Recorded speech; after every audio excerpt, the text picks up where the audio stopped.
Hvers vegna þurfa ríku tímenningarnir íslenskan ríkisborgararétt og ættu dvalarleyfi eða ríkisfang yfirleitt að vera til sölu á Íslandi? Við ræðum þetta við 2 þingmenn og heyrum þeirra álita á máli nepalskrar stúlku sem óttast að verða neytt í hjónabandi í heimalandi sínu en fær ekki dvalarleyfi hér á landi. Eins og fram kom í Kastljósi fyrr í vikunni hafa 10 amerískir fjárfestar óskað eftir því að Alþingi veiti þeim ríkisfang gegn því að þeir fjárfesti hér á landi.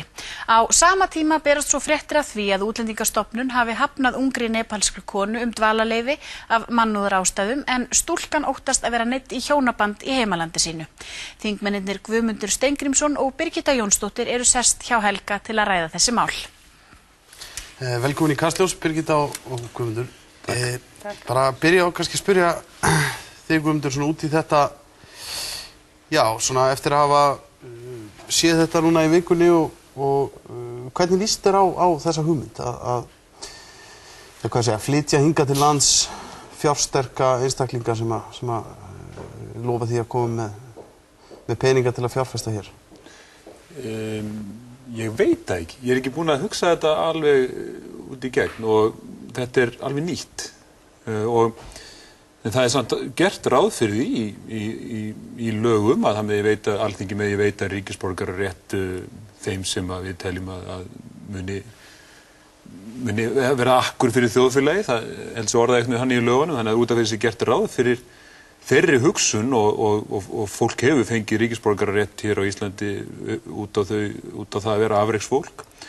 En þarna veit maður of lítið og það alveg nýtt að einhverjir vilji koma og gerast ríkisborgarar og það sé þá talið vera einhvers konar afreksfólk á sviði fjárfestinga eða viðskipta. Þetta alveg ný hugmynd og það sem mér langar til að vita hvernig haga aðrar þjóðir sér í þessu. Mér langar til að vita það. Ég myndi bara vilja yfirvega umræða það. Mér langar líka að heyra í þessu fólki. Mér langar að vita hver saga þessa fólks. Okkur hefur það áhuga á Íslandi, okkur vill það ríkisborgararétt. Þannig að það bara ótal svona spurningar sem vakna. Og síðan líka erum við náttúrulega svona dálítið bara eins og þegar ísbjörnin kom á land og við vorum ekki með plan, við vissum ekki hvað við að gera. Þetta svona dálítið þannig, við vitum ekkert hvað við að gera í þessu. Hvað vantar plan? Við þurfum að búa til einhverja svona stefnu það hvað við ætlum að gera við ríkisborgararétt og yfirleitt hvort að, ég meina, maður getur ímyndað sér að það, sko mörg þjóðfélög og mörg svona samfélög njóta góðs af því að það mikið af aðfluttu fólki. Það verður oft svona iðandi kvika nýsköpunar í svoleiðis samfélögum og við kannski höfum einhver sóknarfæri í svoleiðis og við þurfum bara svona að ræða þetta. Birgitta, við höfum svo sem heyrt viðtöl við bæði forsprakkarna að, hvað ég segja, þessari söfnun á þessu fólki og svo þennan lögmann kanadíska sem var í viðtali hérna í Kastljósinu í gær. Spurningunum sem hefur hins vegar ekki verið svarað hvers vegna þessir einstaklingar sækjast eftir því að fá ríkisfang, því að nú geta þeir auðvitað fjárfest á Íslandi, það ekkert sem kemur í veg fyrir það. Hefur þú einhverja skýring á því? Hefur þú heyrt eitthvað það, hvers vegna þeir vilja þetta ríkisfang? Nei, ég raun og veru ekki fengið eina skýringu. Það veit svo til að ég hitti David í janúar þegar ég var í Toronto, hann búsettur þar og hann sem sagt... Það lögmaðurinn þeirra sem var í viðtali? Já, David S. Lesperance. Og ég hafði raun og veru þrátt fyrir að hafa þekkt hann í nokkur tíma, þá hafði ég ekki heyrt af þessari hugmyndum að búa til Team Iceland. Ég hef aftur á móti kannski undanfarnar 3 vikur heyrt mismunandi útgáfur af því, bæði frá honum og fleirum sem tengjast þessum hóp, hvað það sem að þessir aðilar vilja gera hér. Það hefur aldrei komið nein skýr svör það. Núna var það nýjasta örugglega út af því sem að gerast í Japan að þeir vildu koma sér frá kjarnorkuvá. Það var ekki rætt það áður en að hörmungarnar dundi yfir Japan. Ég held að það væri bara einmitt mjög gagnlegt ef að við myndum gera eins og Guðmundur lagði til að fá að heyra í þessu fólki sem að óskar eftir því að verða Íslendingar. Og þá væri líka mjög gagnlegt og nauðsynlegt fyrir þingið að móta stefnu það hvernig á að fjalla umsóknir ríkisborgararétt á Íslandi í gegnum þingið. Mér finnst þetta vantir svona einhverja stefnu með það. En finnst þér þetta sko, ég lef mér að segja bara trúverðugt. Hann talaði í gær og það var ekki á honum að skilja annað en að það að þessi menn ættu alla þessa peninga og hér væri hugsanlega einhver tækifæri til að fjárfesta með þeim, að það væri svona eitthvað aukaðri, heldur væri þetta, já, bara einhverju svona vinir Íslands. Ég meina, svo núna kemur þessi frétt af þessum svarthöfða, þessum leikara, þessum unga leikara sem býður svo á hliðarlínunni og ætlar að vera í næsta holli hérna inn. Finnst þér þetta trúverðugt? Það eitthvað við þetta sem mér finnst óþægilegt. Ég veit ekki nákvæmlega hvað það en ég hef ekkert sérstaklega góða reynslu af David Esperance út af því að hann vildi í raun og veru á sér svolítið heimildir þegar ég hitt hann fyrst. Sagðist vera í sambandi við mig til þess að út í hún væri mikið í munum að svona styðja við það að þessi löggjöf upplýsinga og tjáningafrelsi yrði að veruleika á Íslandi og hann hefði haft samband við mig meðan ég var hann í Toronto að tilstuðlan Brewster Kiley og vill svo til að Brewster Kiley hann í stjórn og þetta það sem David sagði mér þegar hann hringdi mig. Hann væri semst í stjórn EFF sem eru þau samtök sem hafa varið mig með aðstoð lögfræðinga þaðan í mínu máli gagnvart bandarískum yfirvöldum út af þessu Twitter-máli. Og hann sem sagt í raun og veru spilaði sig inn á fund með mér í gegnum Brewster.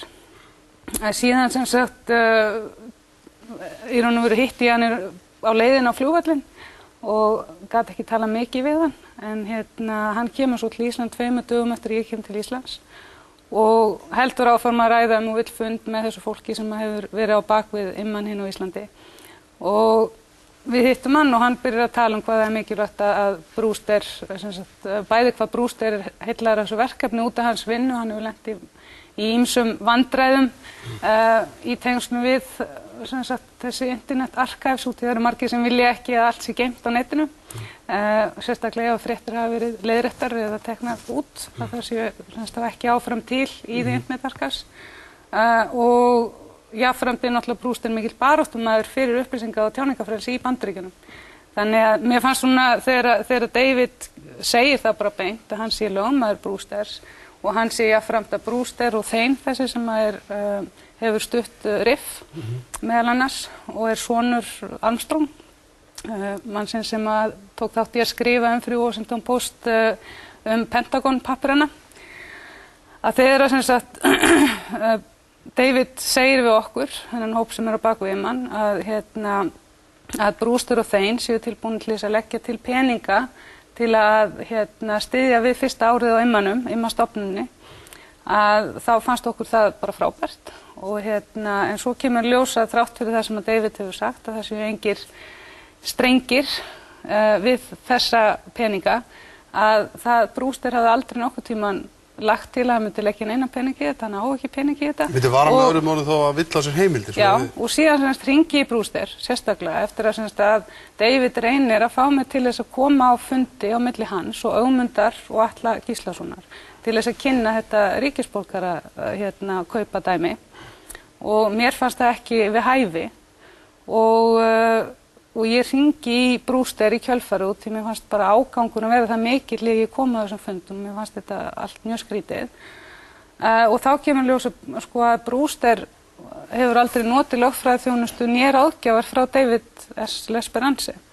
Og það sem ég þótti enn alvarlegra að núna í síðustu viku þegar kemur pappír frá nefndarsviði til allsherjarnefndar og iðnaðarnefndar þar sem kynning á þessu verkefni, að þá nafnið hans Brewster notað í því, þrátt fyrir að Brewster að beðið að nafnið hans kemur þarna hvergi við. Ég ætla aðeins að fá að spyrja ykkur í lokin út í þetta mál með þessa nepölsku stúlku sem á sama tíma einhvern veginn og þessi umræður að blossa upp þá kemst Útlendingastofnun að þeirri niðurstöðu að hún eigi ekki að fá dvalarleyfi á forsendum mannúðarsjónarmiða vegna þess að þeir leggja eitthvað skilningi í eitthvað bréf frá fjölskyldumeðlimennir og trúa þar að leiðandi ekki þessari virðast þar alveg ekki leggja trúnaði þá sögunar að hún verði sett í einhvers konar nauðungahjónaband heima fyrir. Hvað finnst þér sem alþingismanni þegar þú heyrir svona? Það er bara kaldranalegt og ég vona að hún fái dvalarleyfi. Birgitta, hvað finnst þér þetta mál? Mér finnst þetta bara mjög slæmt og jáfnframt ég minni og ég fekk bréf frá Jussönu de Silva í dag líka, þar sem að hún í sömu vandræðum, það blindgata hjá henni og eina leiðin fyrir hann að sækja ríkisborgararétt til allsherjarnefndar, en það strandar á einhverju afgreiðslu bæði hjá lögregluyfirvöldum og Útlendingastofnun og ég myndi mjög gjarnan vilja skora á Útlendingastofnun og innanríkisráðuneytið að gera eitthvað til þess að fólk verði ekki fyrir svona ómannúðlegri meðferð eins og báðar þessar konur og ég myndi líka gjarnan kalla eftir því að það komi verklagsreglur fyrir okkur þingmenn til þess að fara eftir varðandi svona mál. Já, við skulum fylgjast með því áfram hvernig þessu framvindur þakkur fyrir komuna í Kastljós.